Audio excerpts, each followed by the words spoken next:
Pinagtataka nga namin ni Adamos kung bakit umuro ang mga retre sunduin si Tera.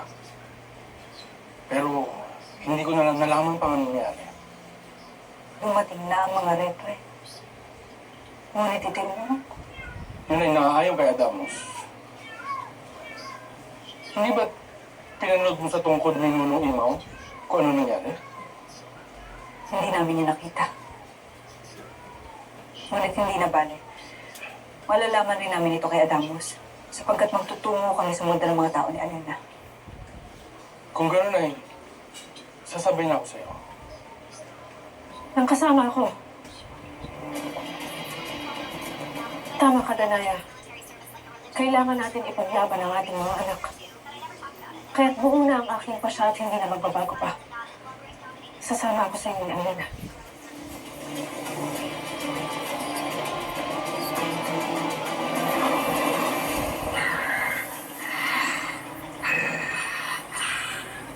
Hindi ko pa pananampas ang kalapastanganan at panilinang sa akin, Pramara.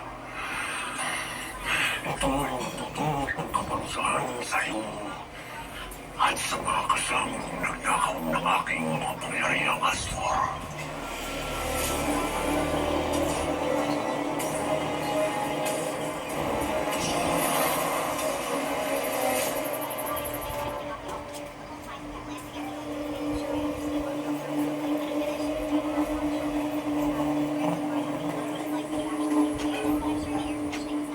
Ano kaya ang kapangyarihan ng sentro na ito?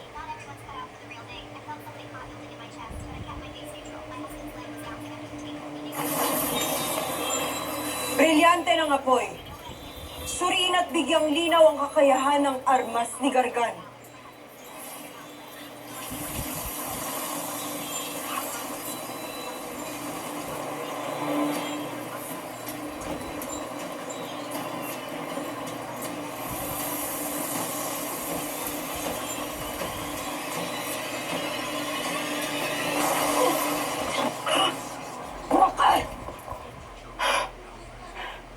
Hindi naisipaalam ng armas na ito ang kanyang kakayahan. Baka mabuti para sa atin dali na lamang ito sa Encantadia upang ang mas nakatatanda ang magsuri nito. Ngunit sino ang magdadala ng armas na yun sa Encantadia?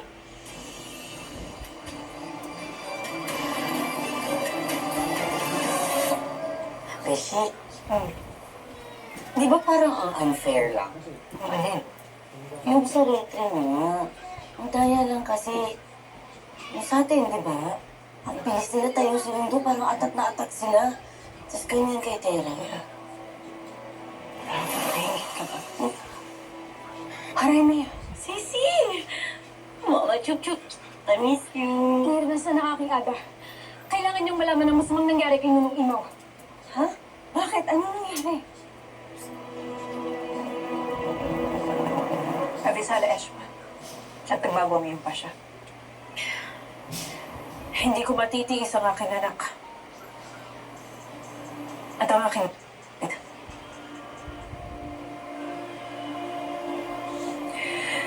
Sandali lamang at kakausapin ko si Tera. Narito ang reyna ng mga Minyave. Saka na ako magpapaliwanag pa rin.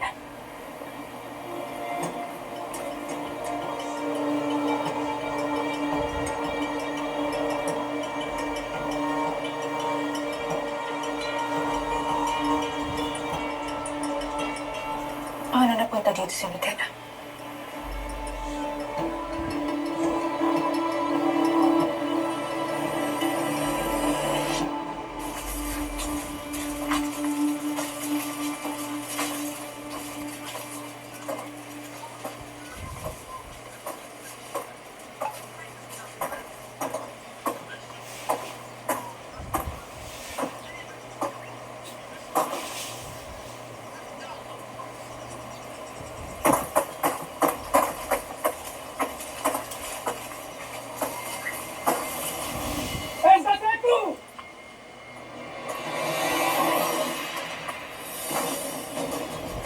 Batid ninyong mas malakas at makapangyarihan kami kaysa sa inyo.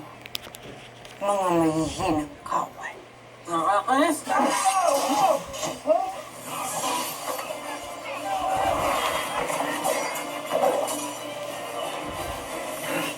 Hindi kita sasaktan kung sasabihin mo sa amin ang aming hinahanap. Si Miten. Naroon siya sa kastil. Matiyap siya ng mga sangre.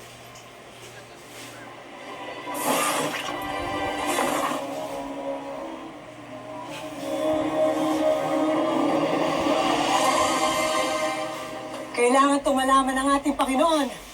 Tayo na!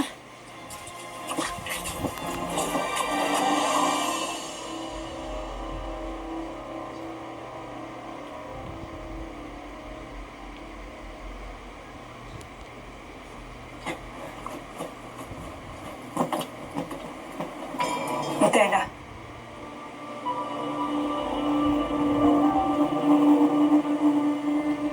Avisala, sangre. Dama, kawal. Iwanan niyo na muna kami.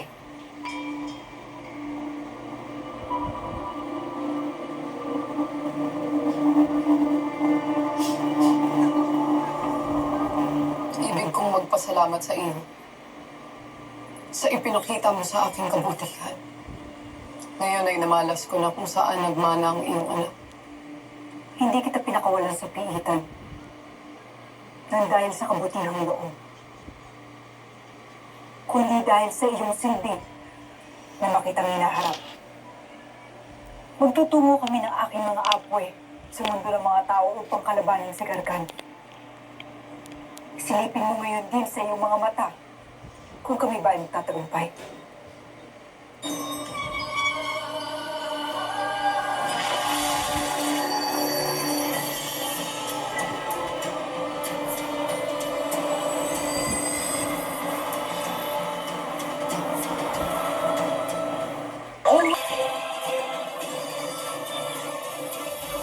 Ikinalulungkot ko ang nangyari sa iyo, Mamang Imaw. Mas dadaisin ko itong masaktan na lamang at parusahan kaysa maagaw na naman ang bagay na pinakamahalaga sa akin. Kasalanan ko ang lahat ng ito mo. Kung hindi sana kita ay pinatawag ko Hindi na mo kasalanan ng anumang ginawa ng ibang masasamang nilalang, Bea.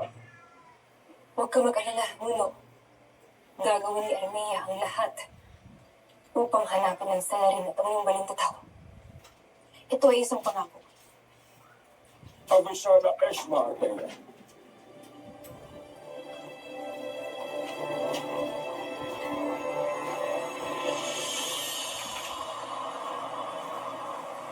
Hindi man tayo madalas makapag-usap, Armea. Ngunit may mata at tenga ako sa Sapiro. Kaya alam ko ang nagaganap sa'yo. Hindi siya tunay na dinukot ng mga Miniyave. Mahal na Hara. Gawa-gawa lang namin yun ng iyong anak. Upang takasan ang pakikipag-isang dibdib kay Soldadius.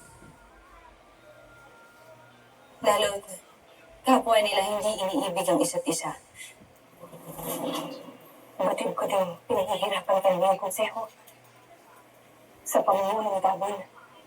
Ngunit sinayaan mo pa rin naman na ikaw nais ng konseho na ako'y makapag-isang dibdib kay Soldarius. Armea,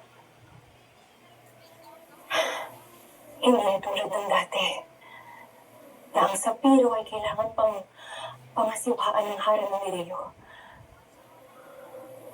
May sarili na itong kalayaan at kasaringan. At hindi ako maaaring pumasok sapagkat maaari na magdulot ito ng alitan at ng pagkakaunawaan.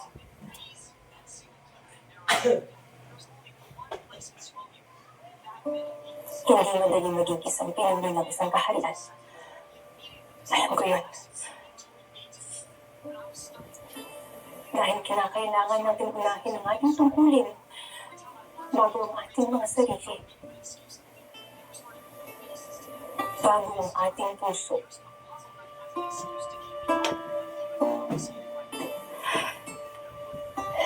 Nung ako ay kasing gulang mo, anak.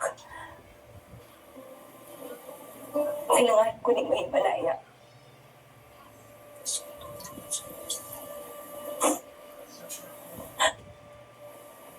Pinili ko rin magmahal. At Gaya mo, handa akong ipaglaban ng pagmamahal na yun.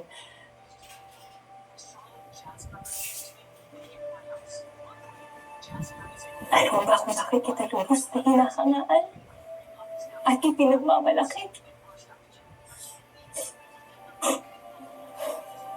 Dahil batin mo ang iyong nais.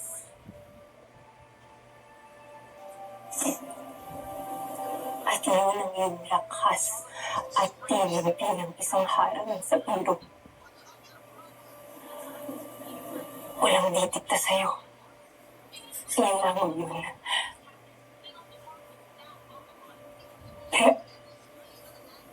Kaya patawarin mo sana ako, anak, ha?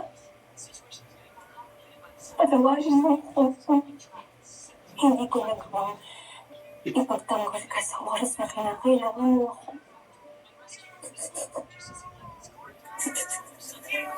Ngunit lagi mong tatandaan na isa lang ang kamig ko para sa'yo. At yun ay maging isa kang mapagpahal na harang sa Pedro.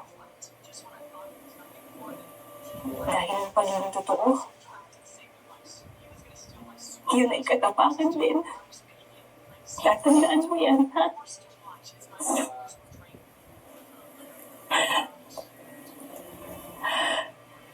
Hawak mo ang korona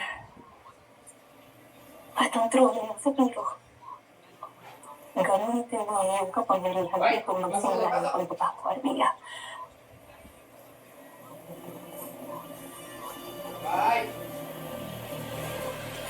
Patawarin mo ako, anak. Patawarin mo ako.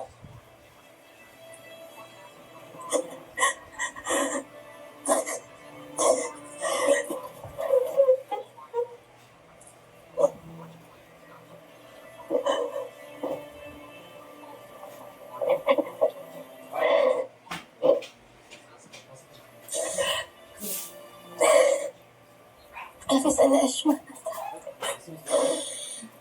Na naman pinalakas sa akin. Kaya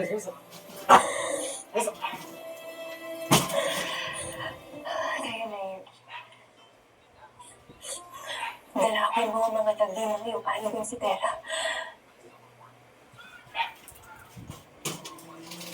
Nabilang aking ate. Bakit ang tanong nangyari kay Tera? Namayapan na siya, anak. Pinatay siya ng itim na bathala. Kaya't puntahan mo siya at bigay mo ang pakikiramay.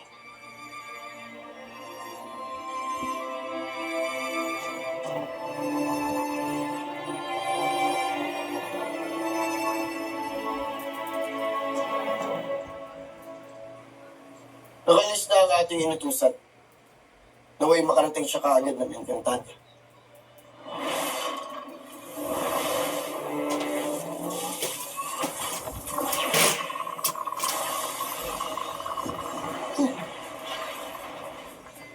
Ano't yumanig ang paligid? Isa ba itong lindol o kagagawan lamang ito ng ating kaaway? Ako, brilyante. Basagin mo ang panangganang sa tahanan ng mga sangre. Upang mapasok natin sila nang silang mapuksan natin silang lahat.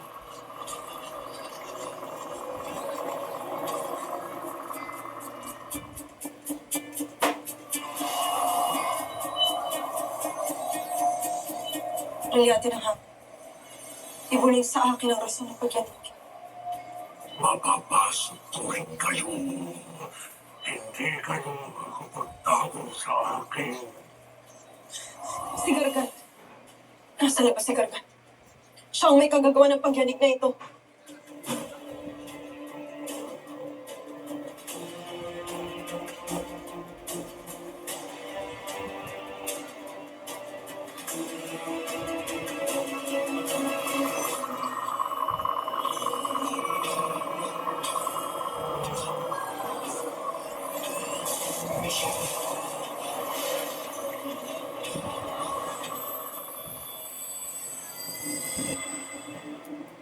Ano ang iyong nakikita?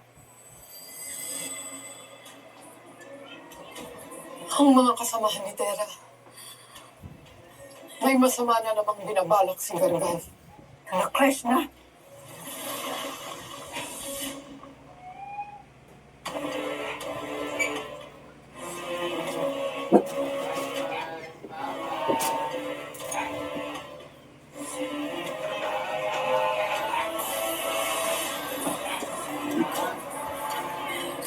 Tunay, Ada. Pinakip na namin si Miten. At narito siya ngayon sa Nerea at Macadel. Hindi na siya nakapiit. Pinalaya na siya ni Danaya at itinuturing na panauhin dito sa Nerea. Sandali lang. Tama ba ang aking narinig?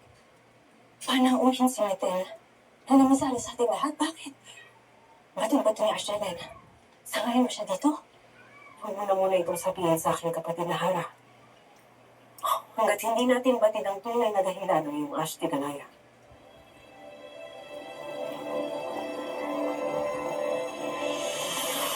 Kailangan natin si Metena Perena sapagkat may kakayanan siya na makita ang hinaharap. Tulad ng mata ng napatalong ng Kasyupeya. Maging ako ay hindi makapaniwala. Ngunit nararamdaman ko na tunay nga ang kanyang itinagnak.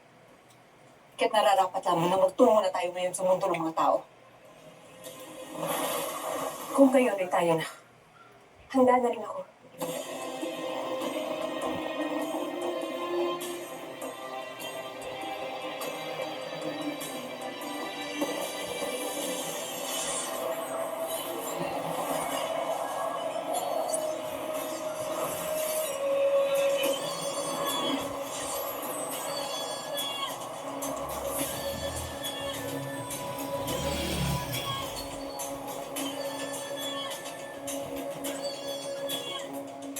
Hindi kayo aalis.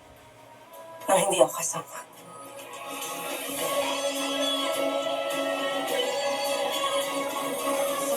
Sa aking mata, sino ang magtatagumpay sa labanang ito? Gargan!